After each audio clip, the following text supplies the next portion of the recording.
Kaizen is the process of continual improvement. It means doing lots of small things that take little time or effort, so that they will eventually add up to have huge benefits over time. A simple example is saving $1 a day, so that you save $365 over the course of the year. But Kaizen isn't really the same thing as the tiny habits movement that is also popular right now. It's actually about becoming more efficient through tiny tweaks of your workflow and processes. That means it also includes things you should stop doing. Here are some tiny things that you should stop doing right now, which will have huge benefits to your happiness, health, productivity, and more. Listening? Great. Stop obsessing over negative thoughts. Find yourself replaying negative things that have happened during the day that you can do nothing about. Then just remind yourself next time to change tune and think about something else. Not only is this a waste of time, but it puts you in a negative headspace. 5 tiny changes that can make you more productive. Wish you were more productive? Want to stop procrastinating and putting off the things you really need and want to be doing? Join the queue. The good news, though, is that by making very small changes to your routine and workflow, you can actually have a profound impact on your overall productivity. Listen up, and let's go through 5 tiny changes that will do just that. 1. Start tomorrow's work. Before you clock off for the day, make a start on tomorrow's work. Starting a new job first thing in the morning is extremely hard. If you've already made a start, on the other hand, it's much easier to dive back into the flow. 2. Make tea and coffee your reward. Many of us waste a surprisingly amount of time on trips to the kitchen.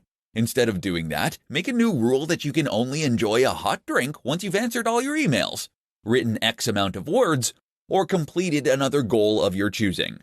You'll spend far less time hanging around waiting for the hot water to boil, and you'll be motivated to work faster. 3. Start on the task you most want to do.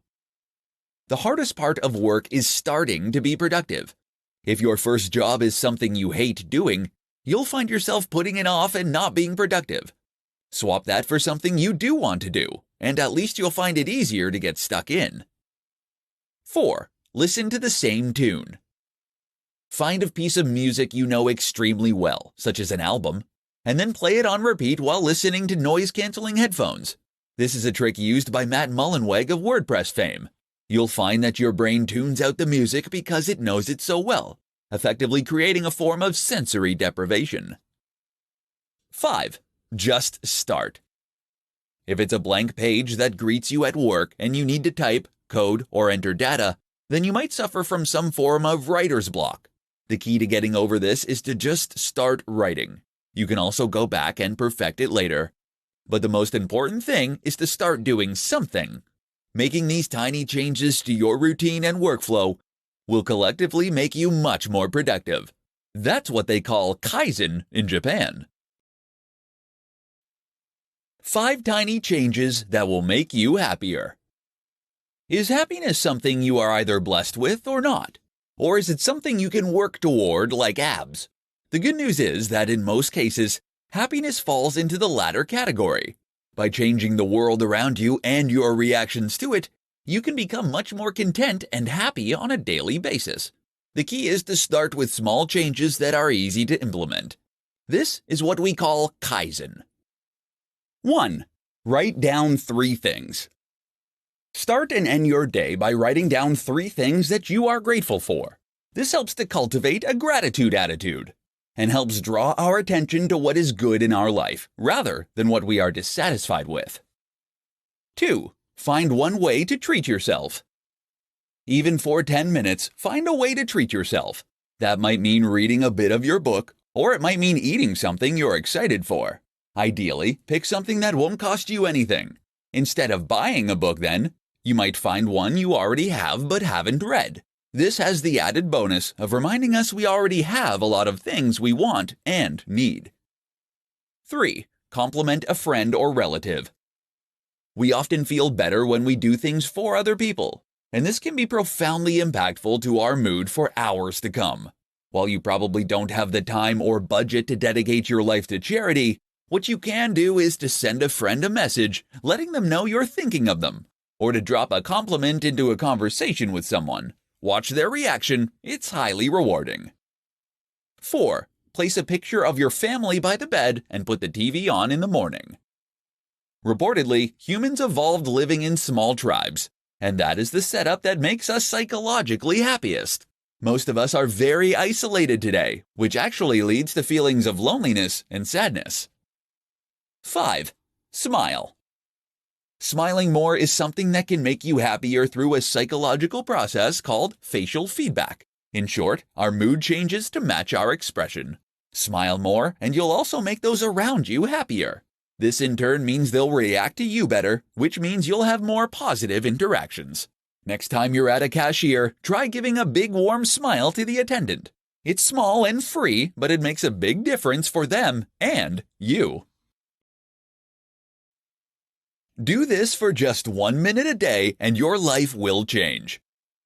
1 minute can change your life. Don't believe me? Then you probably haven't heard of Kaizen.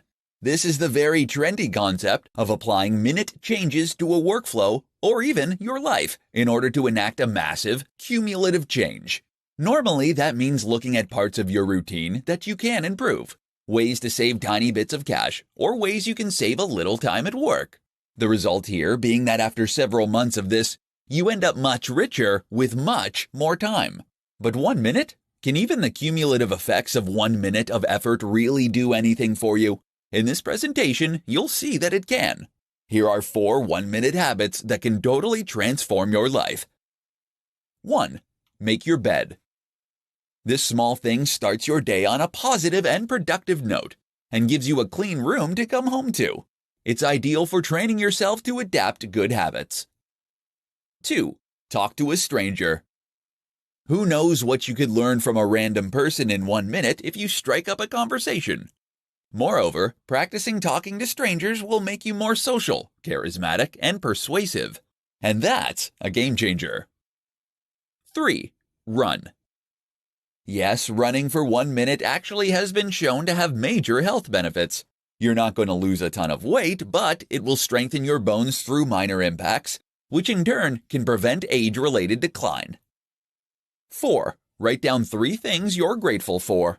Many of us have so much to appreciate in life, from our physical possessions to our loved ones to our health. Yet we spend so long just longing for the things we don't have. So write down 3 things you're grateful for every day.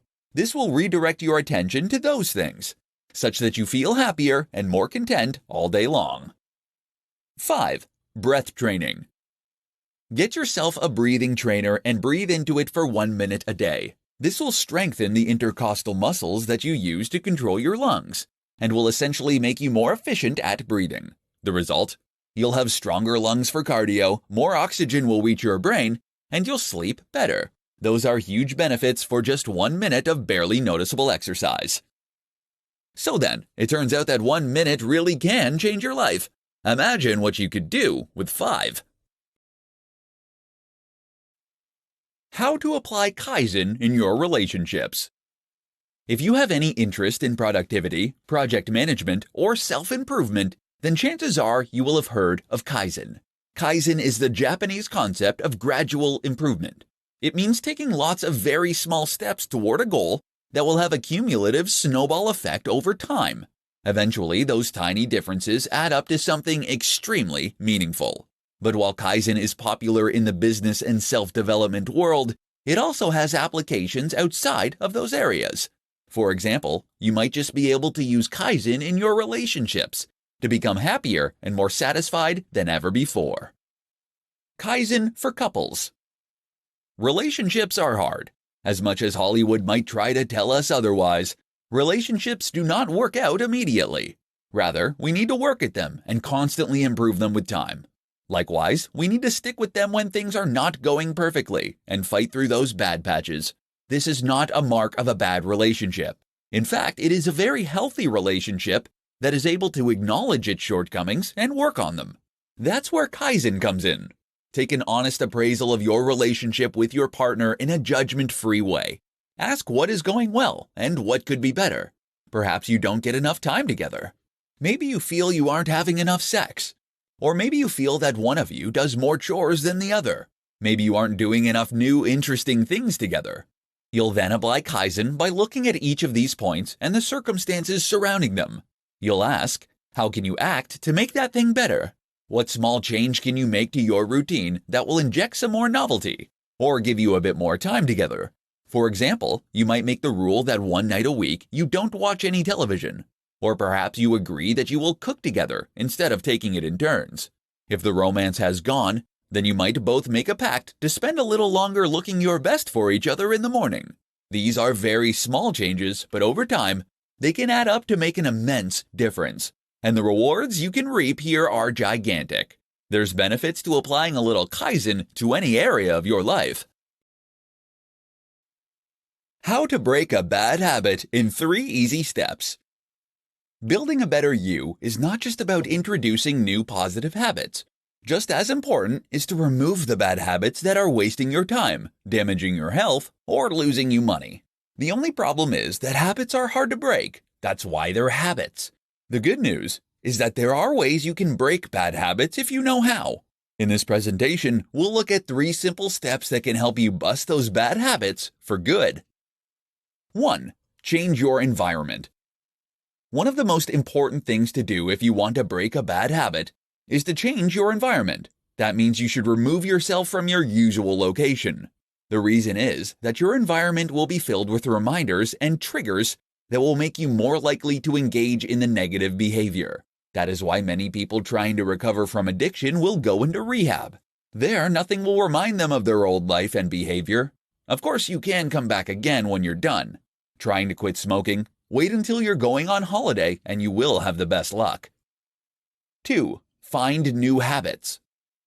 One of the very most important things to do if you want to break a bad habit is to replace it with something new. Otherwise, you will still be continuously reaching for that cigarette or looking for that cake. You need a new way to get your dopamine hit. Of course, it's entirely up to you what your new habit should be, but make sure it gives you a similar feeling and that it's something you really want to do, such that the urge is able to win over the habit with a little help from you. 3. Take it day by day. Kaizen is the Japanese concept of gradual improvement. This idea applies nicely to kicking habits, because it tells us that instead of trying to go cold turkey on day 1, we should instead gradually seek to improve our condition. For instance then, instead of quitting smoking entirely, you might just smoke 1 less cigarette daily. Likewise, instead of trying to end procrastination altogether, you might set a timer and try and keep it to no more than 10 minutes. This helps you introduce an easier version of the habit you eventually tend to form, which allows you to lay down and strengthen the neural pathways you are going to need.